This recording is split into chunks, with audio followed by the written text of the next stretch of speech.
पिछले क्लास में हम लोगों ने माइटोसिस के सारे स्टेप्स को देखा था जो कैरियोकाइनेसिस में इन्वॉल्व होता था। Prophase, metaphase, anaphase, telophase. Telophase तक हम लोगों ने बात किया था। उसके बाद कुछ फैक्टर्स होते हैं जो क्या करता है, सेल डिवीजन के लिए केमिकल सब्सटेंस होता है जो सेल डिवीजन के लिए इंड्यूस करता है, उसको हम लोग बोलते हैं माइटोजिन्स। और कुछ फैक्टर्स होता है जो क्या करता है, उसको इनहिबिट करता है, माइटोसिस होने से रोकता है, उसको हम लोग बोलते हैं माइटोटिक पॉइजन। केमिकल सब्सटेंस है दोनों, माइटोजिन्स एंड माइटोटिक पॉइजन। एक्चुअली क्या है, दोनों केमिकल सब्सटेंस हैं। एक केमिकल सब्सटेंस माइटोसिस के लिए इंड्यूस करता है और दूसरा केमिकल सब्सटेंस जो माइटोसिस के लिए क्या करता है, इनहिबिट करता है। तो ये दोनों प्रोसेस, दोनों केमिकल सब्सटेंस को हम लोग देखेंगे। ओके,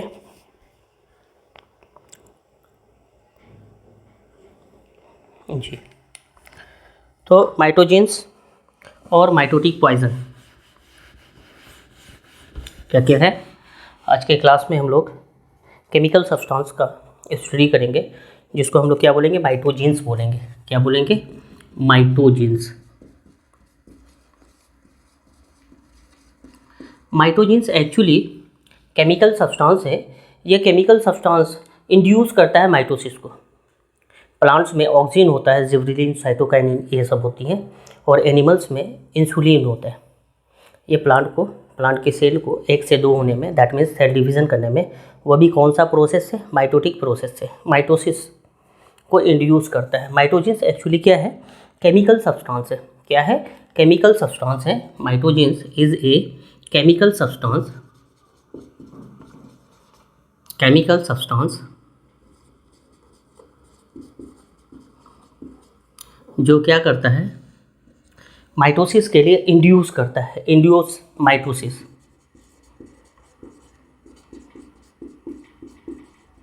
ये माइटोसिस को एक्चुअली क्या करता है, इंड्यूस करता है। एग्जाम्पल देखेंगे in plants,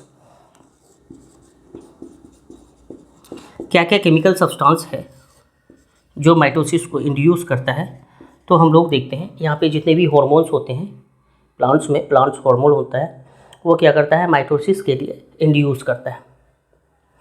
oxygen, gibberellin, cytokinin.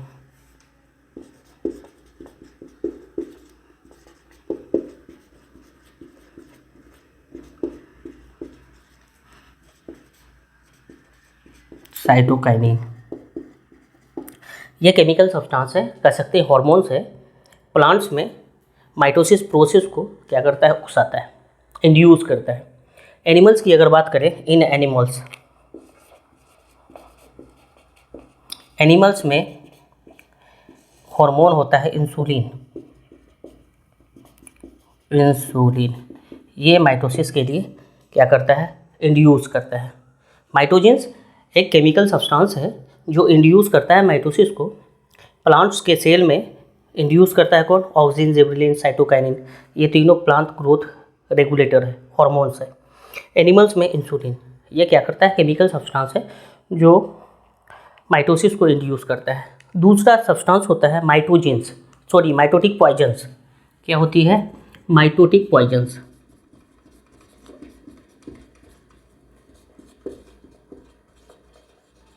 Mitotic poison होता है। ये माइटोटिक पॉइजन भी क्या है, केमिकल सब्सटेंस है। क्या है, केमिकल सब्सटेंस है। ये केमिकल सब्सटेंस इंड्यूस करता है, इंड्यूस नहीं करता है, इनहिबिट करता है, इनहिबिट माइटोसिस। ये क्या करता है, इनहिबिट माइटोसिस, रोकता है। एग्जाम्पल देखेंगे तो यहाँ पे जो केमिकल सब्सटेंस है, ये केमिकल्स क्या क्या है, केमिकल्स में अजाइड है, साइनाइड है, एजाइड, साइनाइड,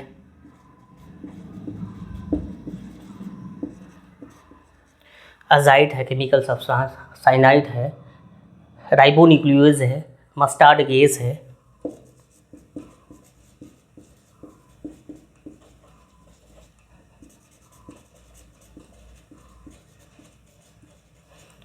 राइबोन्यूक्लियस है, मस्टर्ड गैस है, ये सब क्या है, केमिकल सब्सटेंस है, ये इनहिबिट करता है माइटोसिस को। कोल्चिसिन है भी, है क्या है, कोल्चिसिन।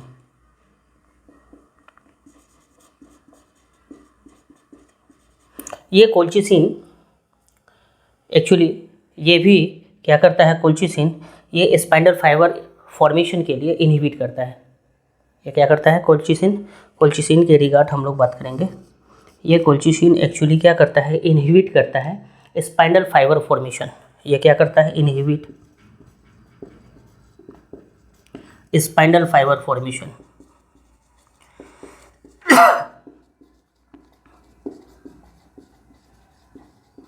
स्पाइंडल फाइबर फॉर्मेशन को रोकता है, दैट मीन्स होने नहीं देता है, sorry, inhibits spindle fibre formation and obtain from colchicum ऑटोनम।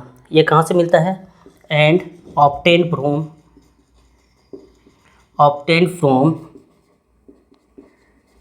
Colchicum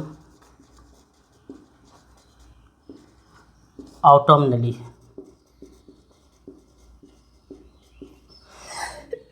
colchicum autumnale, और यह कोल्चिकम ऑटोमनली प्लांट है, इसके सीड कॉम्स से ये क्या मिलता है, सीड से, कॉम से।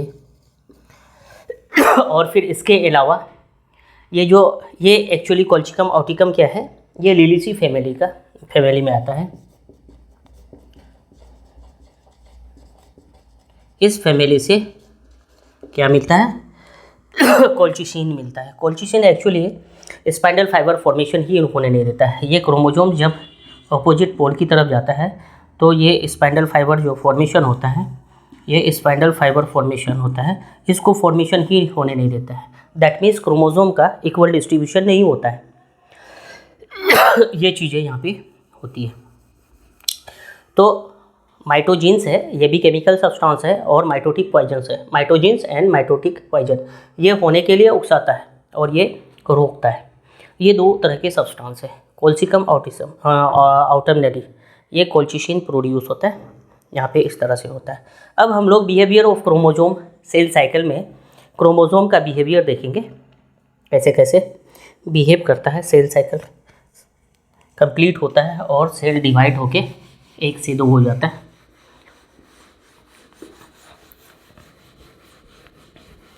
यहाँ पे हम लोगों को ध्यान से देखने की ज़रूरत है।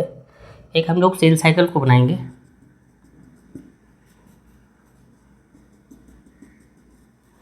ये हमारा सेल साइकिल बनेगा। इसमें हम लोग इंटरफेज और माइटोटिक फेज को डिफाइन करेंगे। Chromosomes number, numbers of chromatin, numbers of DNA, concentration of DNA her stage में। जैसे इंटरफेज में हम लोग बात करेंगे G1 S G2, और फिर माइटोटिक फेज में प्रोफेज, मेटाफेज, एनाफेज, टेलोफेज। तो यहाँ पे एक्चुअली हम लोग बिहेवियर ऑफ क्रोमोसोम देखेंगे, सेल साइकिल का बिहेवियर ऑफ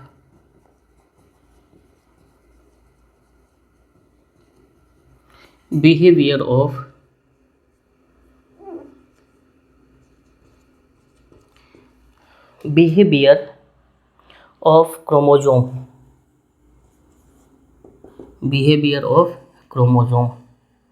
एक्चुअली ये जो सेल साइकिल है, सेल साइकिल में क्रोमोसोम का बिहेवियर देखेंगे। सबसे पहले हम लोग स्टार्ट करते हैं G1 फेज से। G1 फेज एक फेज है, G1 phase.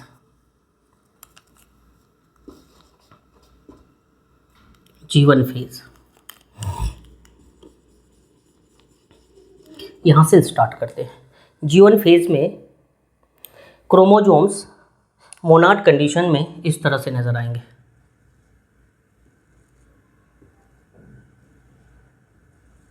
Centromere and then arms, ये कंडीशंस G1 फेज में होगा। यहाँ पे क्रोमोसोम मोनाड फॉर्म में होंगे। कौन से फॉर्म में?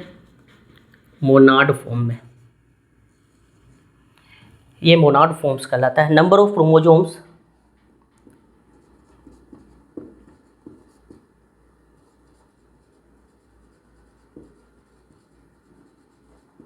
कितना है? 2 है। नंबर ऑफ क्रोमेटिड्स की अगर बात करेंगे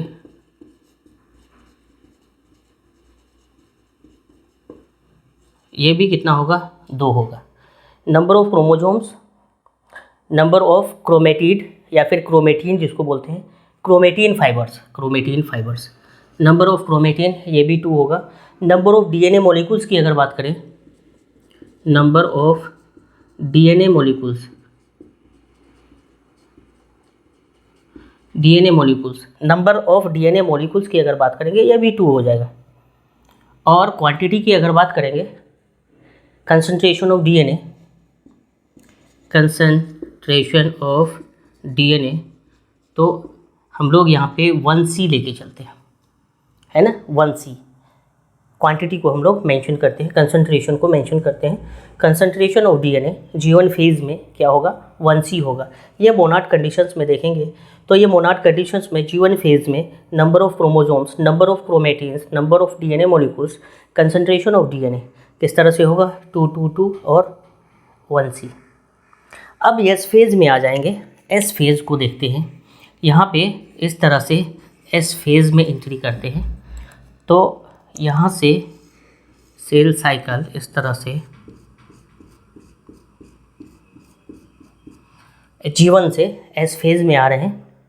एस फेज़ में इस तरह से ये जो क्रोमेटिन्स हम लोग देख रहे हैं, क्रोमोजोम्स देख रहे हैं मोनाड कंडीशंस में, यहाँ पे ये डायड कंडीशंस में आएगा। कैसा होगा, डायड कंडीशंस में।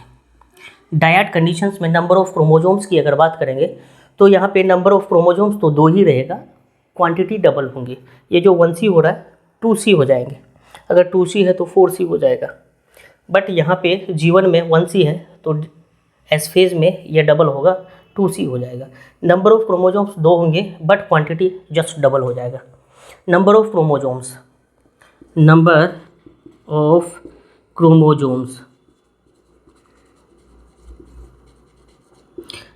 क्रोमोजोम्स, ये 2 है, यहाँ पे भी 2 ही रहेगा।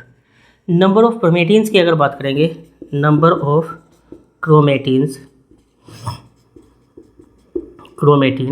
तो नंबर ऑफ क्रोमेटिन यहाँ पे कितने हो जाएंगे, 4 हो जाएंगे। कैसे 4 हो जाएंगे, अगर डायड में कंडीशंस को देखें क्रोमोजोम्स को, तो क्रोमोजोम्स इस तरह से डबल हो जाएंगे, डायड कंडीशंस हो जाएगा। तो यहाँ पे 1, 2, 3, 4 क्रोमेटिन्स कितने हो जाएंगे, 4 हो जाएंगे। Number of chromatins 4। Number of DNA molecules की अगर बात करें, number of DNA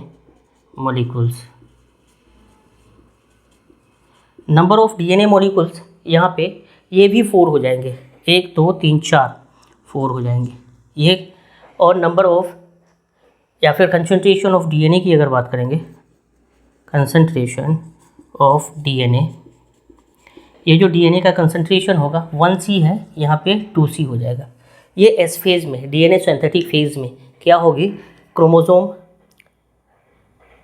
number double नहीं होगा लेकिन क्वांटिटी हो जाएगी double. Number of chromosome number same ही रहेगा, क्रोमेटिन्स डबल हो जाएंगे, 2 से 4 हो जाएंगे। नंबर ऑफ डीएनए मॉलिक्यूल्स 2 है, 4 हो जाएंगे। कंसंट्रेशन ऑफ डीएनए वहाँ पे 1C है, 2C हो जाएंगे।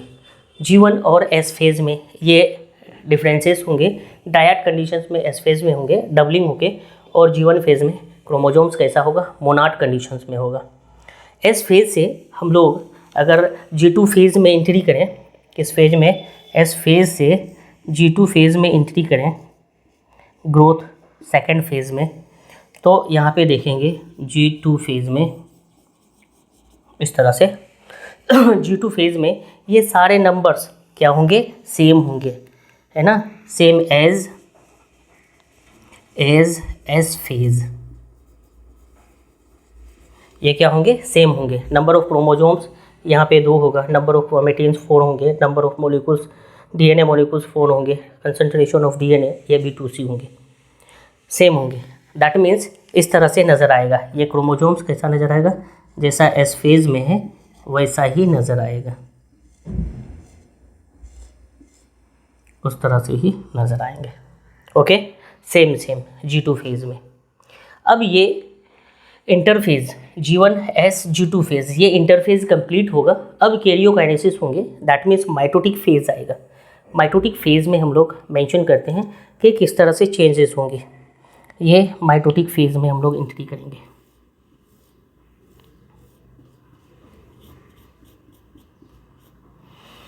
पहला फेज आएगा हमारा प्रोफेज। माइटोटिक फेज में सबसे पहला फेज जो आता है प्रोफेज।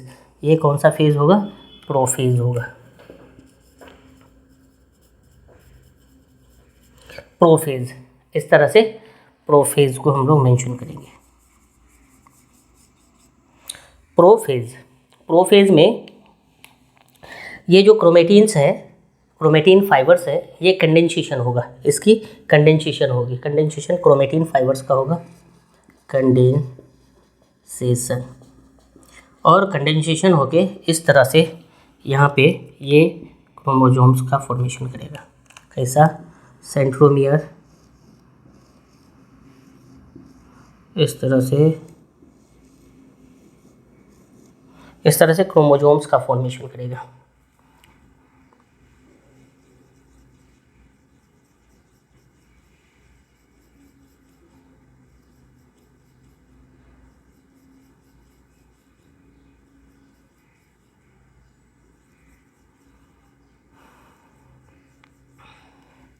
यह इस तरह से डबलिंग हो जाएगी। प्रोफेज में कंडेंसेशन होगा। ये फाइन थ्रेड लाइक स्ट्रक्चर होगा, chromatin fibres fine thread like structure. Prophase में आएगा, कंडेंसेशन स्टार्ट होगी और इस तरह से क्रोमोसोम्स अपीयर्स होगा। ये कंडेंसेशन के बाद ये एक्चुअली क्रोमेटिन फॉर्म में है, क्रोमेटिन फाइबर्स। ये किस फॉर्म में है? क्रोमेटिन फॉर्म्स में, क्रोमेटिन है। और ये किस फॉर्म में है? क्रोमोसोम में, क्रोमोसोम का फॉर्मेशन होता है। क्रोमेटिन फाइबर्स का कंडेंसेशन होती है, प्रोफेज में स्टार्ट होती है और क्रोमोसोम अपीयर्स होता है। ये क्रोमोसोम्स इस तरह से, और कंडेंसेशन होता है, ये शिफ्ट होता है मेटाफेज की तरफ। इसकी तरफ मेटाफेज। कौन सा फेज? Prophase, metaphase. ये मेटाफेज, इस तरह से मेटाफेज को हम लोग मेंशन करते हैं। ये मेटाफेज है। मेटाफेज में इस तरह से क्या होती है, क्रोमोसोम कैंग्रेशन करता है, एक पॉइंट पे आता है, एक इक्वेटोरियल प्लेन में आता है। इस तरह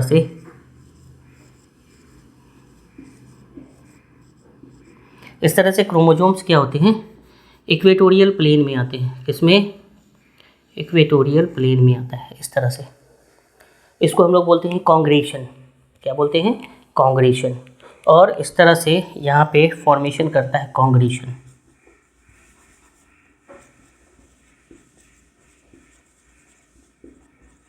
क्रोमोसोम मेटाफेजिक प्लेट पे इस तरह से एक लाइन में आता है। यहाँ पे सेंट्रोमियर डिवाइड करता है, हाफ क्रोमोसोम अपोजिट पोल की तरफ क्या करता है? सेंट्रोमियर डुप्लीकेट्स होता है, क्रोमेटिड्स है ना, डॉटर क्रोमोसोम्स अपोजिट पोल की तरफ शिफ्ट करता है। इस प्रोसेस को बोलते हैं इक्वेटोरियल प्लेन में आना, जिसको बोलते हैं कॉन्ग्रेशन, है ना। मेटाफेज में इस तरह से क्रोमोसोम्स एक लाइन में आता है, उसको बोलते हैं कॉन्ग्रेशन। और यहाँ पे सेंट्रोमियर डिवाइड होता है, डॉटर क्रोमोसोम्स अपोजिट पोल की तरफ शिफ्ट करता है। इस तरह से मेटाफेज के बाद हम लोग देखेंगे एनाफेज। नेक्स्ट फेज क्या होगा? एनाफेज।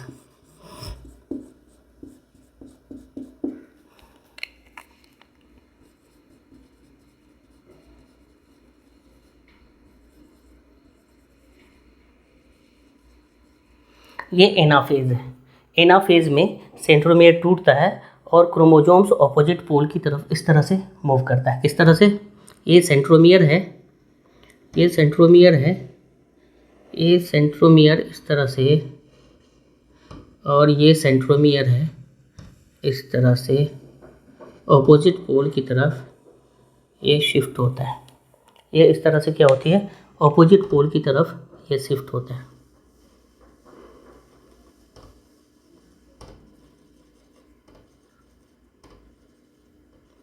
सेंट्रोमियर आगे की तरह यह मूव करता है और जो आर्म्स वाला पोजीशन है ये ट्रॉलिंग बिहाइंड्स होता है। एनाफेज में इस तरह से क्या होती है? डिसजंक्शन होता है, क्रोमोसोम आधा आधा होता है, डिसजंक्शन। इसको क्या बोलते हैं? डिसजंक्शन होती है। सेंट्रोमियर टूटता है, मेटाफेज के बाद एनाफेज आता है, सेंट्रोमियर टूटता है और डॉटर क्रोमोसोम्स अपोजिट पोल की तरफ मूव करता है। इस तरह से एनाफेज में क्या होती है? डिसजंक्शन होता है। एनाफेज के बाद हमारा जो आता है लास्ट में टेलोफेज आता है। क्या आता है? टेलोफेज। ये कौन सा फेज है? टेलोफेज।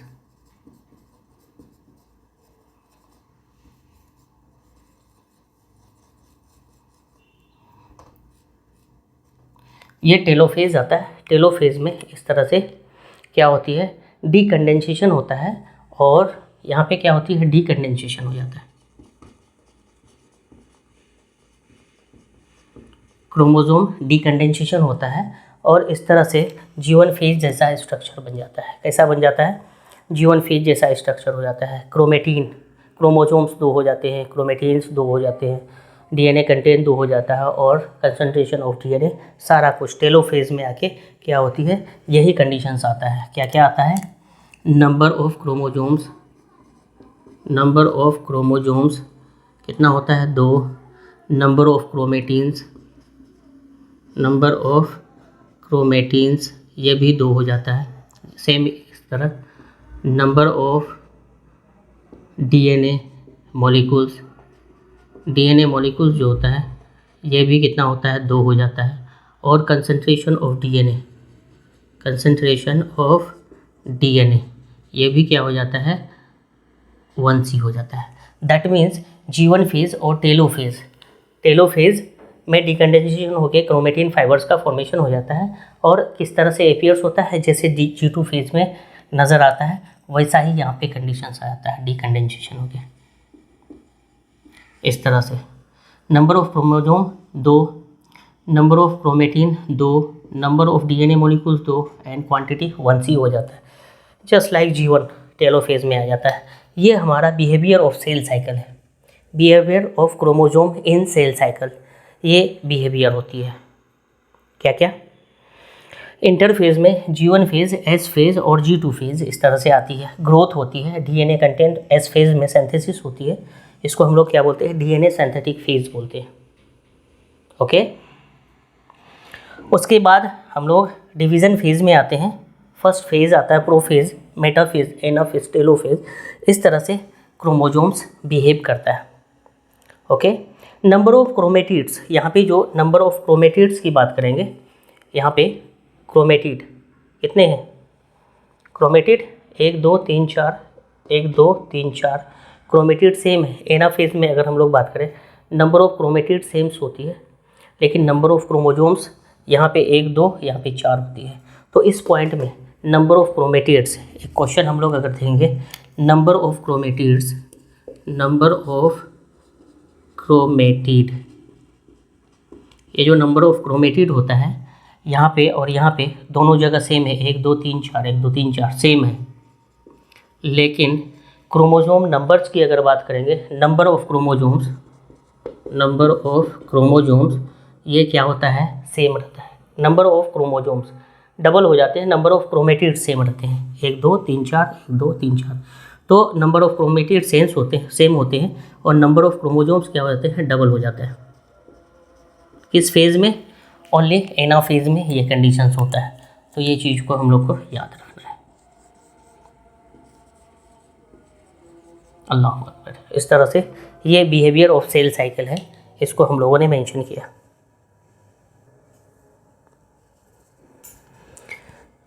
ये सेल साइकिल में क्रोमोसोम्स का बिहेवियर दिखे। ये जो कंडीशन है मोनाड कंडीशन है, जो G1 फेज में, S फेज में डबलिंग हो जाती है, DNA डबलिंग हो जाती है, dyad condition, monad convert into dyad. That means DNA synthesis phase में, DNA सिंथेटिक फेज में एक्चुअली जो नंबर्स होता है क्रोमोसोम्स का, ये क्वांटिटी में डबल हो जाती है। नंबर ऑफ क्रोमोसोम्स 2 ही है, but quantity, concentration of DNA 2C हो जाता है। इस तरह से डायड कंडीशंस में आ जाती है। G2 फेज में S फेज जैसा ही रहेगा, same as chromatin fibres. Prophase में इस तरह से कंडेंसेशन होती है, क्रोमोसोम एपियर्स होता है। ये फाइन थ्रेड लाइक स्ट्रक्चर इस तरह से क्या होती है? क्रोमोसोम्स एपियर करता है। ये प्रोसेस होती है कंडेंसेशन। तो कंडेंसेशन प्रोसेस जो होती है ये प्रोफेज में स्टार्ट होती है, क्रोमोसोम एपियर होता है। मेटाफेज में और ज़्यादा होता है, और ज़्यादा होता है तो किस तरह से एपियर्स होता है? इस तरह से बेस्ड सीन होता है। सबसे ज़्यादा कंडेंसेशन जो होती है मेटाफेज स्टेज में होता है। इस तरह से बेस्ड सीन क्रोमोसोम्स स्टडी के लिए सबसे बेहतर माना जाता है, क्योंकि ये अच्छी तरह यहाँ पे दिखाई देता है ना। पूरी तरह से कंडेंसेशन होती है और एक लाइन में आ जाता है। कोहेरेशन पॉइंट्स बोलते हैं, मेटाफिजिक प्लेट बोलते हैं इसको, है ना, इक्वेटोरियल प्लेन भी बोलते हैं। एनाफेज में इस तरह से क्या होती है, डिसजंक्शन होती है, सेंट्रोमियर टूटते हैं, डॉटर क्रोमोसोम्स ऑपोजिट पोल की तरफ शिफ्ट करता है। फिर टेलोफेज में आके डीकंडेंसेशन होती है और इस तरह से एपियर्स हो जाता है, मोनाड कंडीशंस फिर से आ जाता है। अब हम लोग देखेंगे सिग्निफिकेंस ऑफ माइटोसिस। माइटोसिस के सिग्निफिकेंस, क्या इंपॉर्टेंस है। बिहेवियर के बाद हम लोग सिग्निफिकेंस देखेंगे माइटोसिस का, क्या क्या सिग्निफिकेंस है। Significance of mitosis.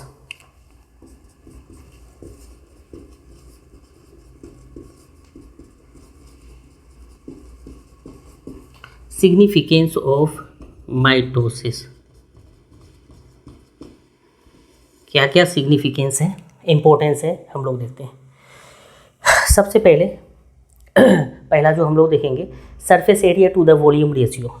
देखते हैं surface area to the volume ratio, इसकी बात करते हैं। ये जो surface area to the volume ratio होता है, स्मॉल सेल होगा तो यहाँ पे surface area to the volume ratio high होगा। स्मॉल सेल अगर होगा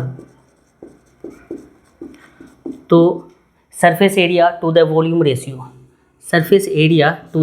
रेशियो जो होगा ये क्या होगा, हाई होगा। जब ये हाई होगा तो efficient exchange of materials high होगा। इफ़िशिएंट एक्सचेंज ऑफ मटेरियल्स क्या होगा, स्मॉल सेल होंगे, इफ़िशिएंसी ज़्यादा होगा। क्या होगा, high efficient exchange of materials होगा। हाई इफ़िशिएंट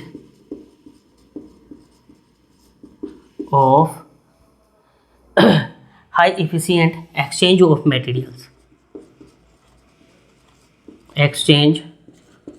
मटेरियल्स, ये क्या होगा, इफ़िशिएंट एक्सचेंज ऑफ मटेरियल्स होगा। क्या होगा, दैट मीन्स यहाँ पे surface area to the volume ratio जैसे ही हाई होगा, एक सेल क्या होगा, डिवीज़न कर जाएंगे। ये एक सेल है, एक सेल डिवाइड करेंगे। इफ़िशियंसी को जैसे ही surface area to the volume ratio ज़्यादा होगा, सेल की इफ़िशियंसी घट जाएगी, तो ये डिवीज़न कर लेगा। क्या करेगा, डिवीज़न कर लेगा। जितना छोटा सेल होगा उसका न्यूक्लियस का साइटोप्लाज्म में जो कमांड होगा वो ज़्यादा अच्छा होगा, तो ये छोटे सेल में डिवाइड होके कन्वर्ट हो जाएंगे। इफ़िशियंसी को बढ़ाने के लिए surface area to the volume ratio जितना हाई होगा वो इफ़िशिएंट होगा, है ना। तो जितने छोटे सेल होंगे उसका surface area to the volume ratio क्या होगा, ज़्यादा होगा। अभी समझते हैं सेल डिवीज़न क्यों करता है। जब लार्ज साइज़ का होता है, सेल साइज़ जब इंक्रीज़ करता है, सेल साइज़ जब इंक्रीज़ होता है तो एक्चुअली जो सरफेस एरिया वॉल्यूम रेशियो होता है, ये surface area to the volume ratio ये क्या होता है, घट जाता है।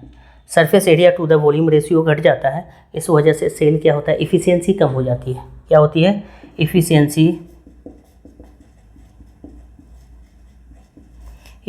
क्या हो जाती है, कम हो जाती है। इफ़िशियंसी कम हो जाती है, ये डिवाइड कर लेते हैं और छोटे हो जाते हैं, तो surface area to the volume ratio जैसे ही साइज छोटा होता है, surface area to the volume ratio फिर क्या होता है, इंक्रीज़ कर जाता है, इफ़िशियंसी इंक्रीज़ कर जाती है। सिंपल सा सोचें, एक सेल है, छोटे साइज का सेल है, न्यूक्लियस है, इसका ओवरऑल कमांडर पूरे सेल में अच्छी तरह से होती है, और जैसे ही ये सेल इंक्रीज़ कर जाता है, बड़ा साइज का हो जाता है, तो इसका कमांडिंग कैपेसिटी क्या होती है, घट जाती है। फिर ये इफ़िशियंसी इसका घट जाता है। छोटे सेल का इफ़िशियंसी ज़्यादा होगा, कम एरिया होगा तो हम प्रॉपर वे में सभी को देख पाएंगे, लेकिन यही एरिया बड़ा हो जाएगा, एक ही कमांडर होगा, तो क्या होगा, इसको काबू करने में दिक्कत हो जाएगी। जितनी छोटे सेल्स होंगे उतना इफ़िशियंसी क्या होगा, उसका ज़्यादा होगा। दैट मीन्स साइज जैसे ही इंक्रीज़ करेगा, area to the volume ratio decrease कर जाएगा और इफ़िशियंसी भी इस तरह से डिक्रीज़ कर जाएगी। दूसरा जो होता है न्यूक्लियोसाइटोप्लाज्मिक रेशियो, दूसरा क्या होता है, nucleocytoplasmic ratio.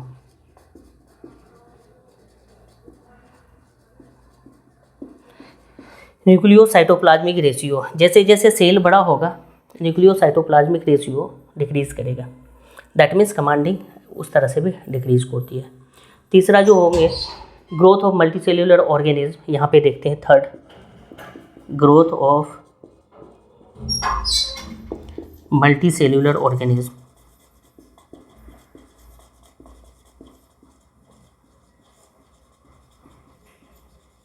Growth of multicellular organism कैसे होता है? अगर ये सेल डिवाइड नहीं होता है तो एक बेबी जो बर्थ लेता है उसके नंबर्स ऑफ सेल्स क्या होते हैं उस टाइम, पार्चुरेशन के टाइम में 6 × 10⁻12 सेल्स होते हैं। और ये 12 सेल्स कहाँ से आए हैं? Single cell zygote. Single cell zygote क्या करता है? माइटोसिस करता है, माइटोसिस प्रोसेस करता है। और ये माइटोसिस प्रोसेस के बाद बेबी में कितना नंबर्स होता है? बेबी में 6 × 10⁻12 कितना 12 cells at the time of parturition. इतना सेल्स उस टाइम में बॉडी के सेल्स में, बेबी के सेल्स में प्रोड्यूस होती है ना, बना हुआ होता है ऑलरेडी। तो ये किस तरह से होती है? जब सेल डिवीज़न करता है, माइटोसिस करता है, तभी ये चीज़ पॉसिबल है। सिंगल सेल जाइगोट माइटोसिस करके कितना नंबर्स 9 मंथ में प्रोड्यूस करता है? 6 × 10⁻12 नंबर्स प्रोड्यूस होता है। टोटल बॉडी में मल्टी सेल्स कितने आते हैं? इतने आते हैं। फोर्थ जो माइटोसिस का इंपॉर्टेंस है, healing of wound. Fourth process है, फोर्थ इंपॉर्टेंस है feeling of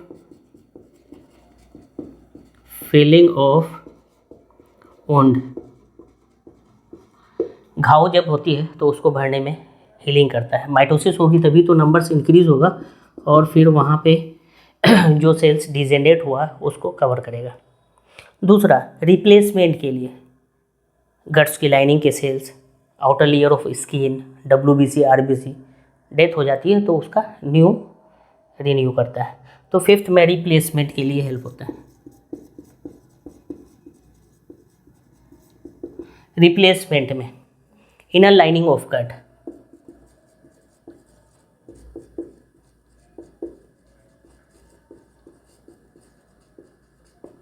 inner lining of gut, outer layer of skin,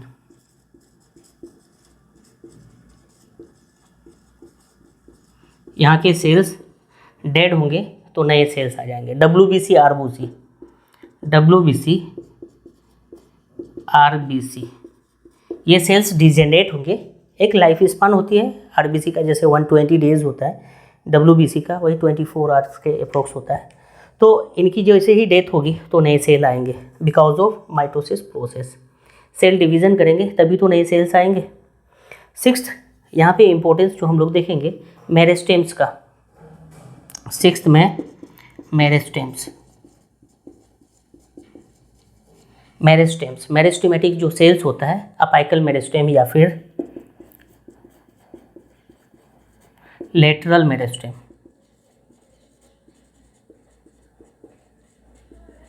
apical meristem या फिर लेटरल मेरिस्टेम। एक्चुअली यहाँ पे जो फॉर्मेशन होती है, ग्रोथ ऑफ प्लांट्स होता है through out the life cycle, through out the life यहाँ पे जो होती है एक्चुअली क्या होता है, अपाइकल और lateral meristem. Meristematic cells number से इंक्रीज करते हैं और इस तरह से एपेक्स में और लेटरल पार्ट में।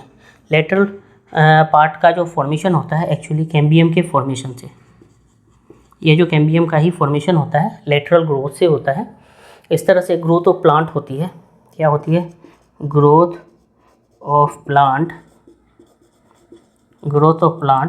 Through out the life.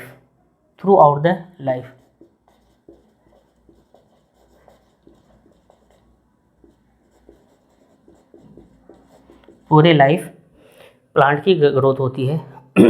जैसे एनिमल में सर्टेन टाइम पीरियड तक होती है, प्लांट में थ्रू आउट द लाइफ क्या होती है? ग्रोथ होती है। ये ड्यू टू सेल डिवीज़न, और वो भी कैसा? Mitosis cell division. ये सिक्स्थ हम लोग सिग्निफिकेंस देखें। सेवन्थ एक्चुअली क्या होता है, हैप्लोडिप्लॉइडिक कंडीशंस जो होती है ना, इसको मेंटेन करके रखना। माइटोसिस प्रोसेस क्या करती है? हैप्लोडिप्लॉइडिक कंडीशंस को मेंटेन करके रखता है। हनीबी एक बेहतर एग्जांपल है। हम लोग देखते हैं हनीबी का एग्जांपल किस तरह से हैप्लोडिप्लॉइडिक कंडीशंस को मेंटेन करके रखता है। सेवन्थ कंडीशंस देखेंगे, 7th सिग्निफिकेंस पॉइंट देखेंगे। यहाँ पे मेंटेन करके रखता है हैप्लो डिप्लॉयडी कंडीशंस।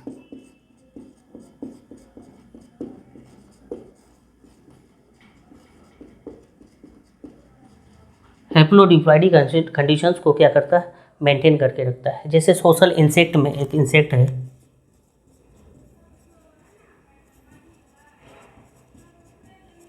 ये जो सोशल इंसेक्ट है जिसको हम लोग क्या बोलते हैं, हनी बी,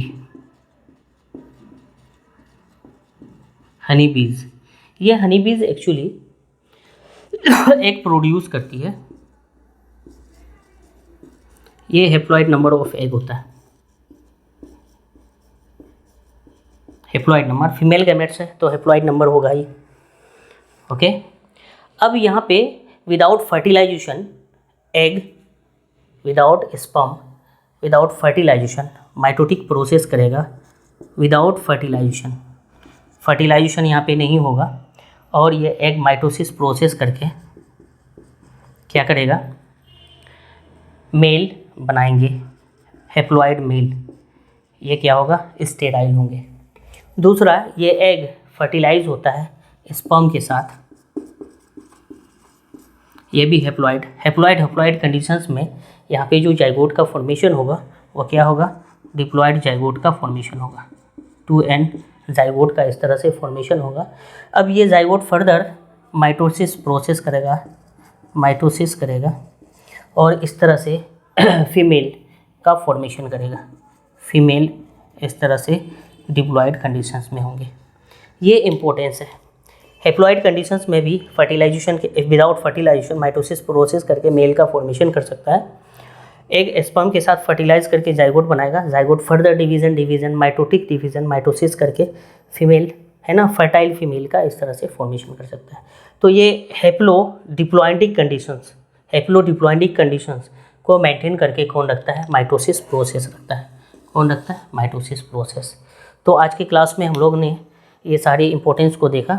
नेक्स्ट क्लास में हम लोग मियोसिस प्रोसेस को देखेंगे, अनदर वे सेल डिवाइड करता है। तो माइटोसिस के बाद मियोसिस हम लोग देखेंगे। Okay, thank you.